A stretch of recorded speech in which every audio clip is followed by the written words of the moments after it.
kadib wafdigii maalinimadii shalay soo cagdhigtay magaalada Hargeysa caasimadda deegaanada Somaliland ee ujeedka safarkooduna uu ahaa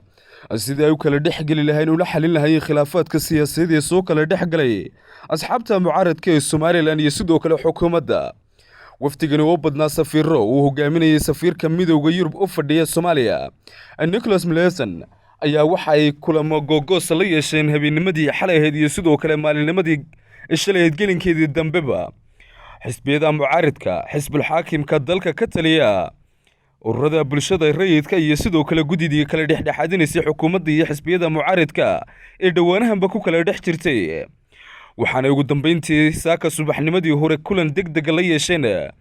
wafdigaasi safiirada ka socday wadamada beesha caalamka gaar ahaan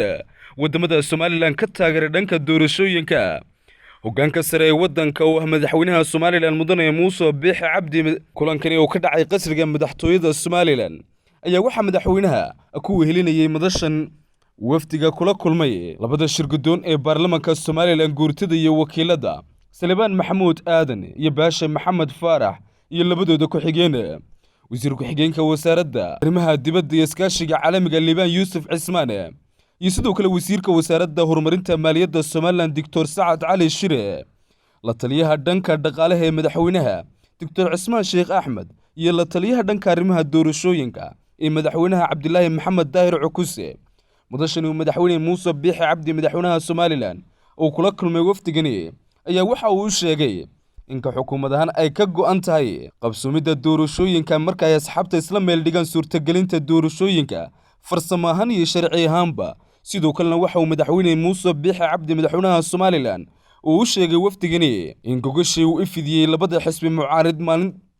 maalmo ka hor ay halkeedii taala isla marhaantana ilaa waqti xaadirkani uu ugu baaqiyay xisbiyada mucaaridka inay kulan degdeg isugu yimaadaan kana wada tashadaan arrimaha siyaasadeed ee dhex yaala isla marhaantana suurtageliyaan qabsoomidda doorashooyinka golayaasha deegaanka iyo wakiilada.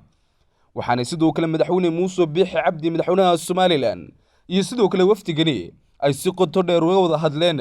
muddo kordhin ay dhawaan sameeyeen shirgudoonka golaha guurtida Somaliland isla marhaantana ay muddo ugu kordhiyeen golaha wakiilada Somaliland iyaguna ay muddo kordhin ku sameysteen iyaguna ay hore u biyadiidsanayeen safiiradani muddo kordhintaasi balse madaxweyne Muuse Biixi Cabdi madaxweynaha Somaliland arrintaasi ay ka wada hadleen ayaan wax natiijo ah oo midho dhala aanay ka soo bixin. wafdigan ayaa markay kulankii madaxweyne Muuse Biixi Cabdi madaxweynaha Somaliland la yeesheen uu soo afmeermay si degdeg ah waddanka uga baxay.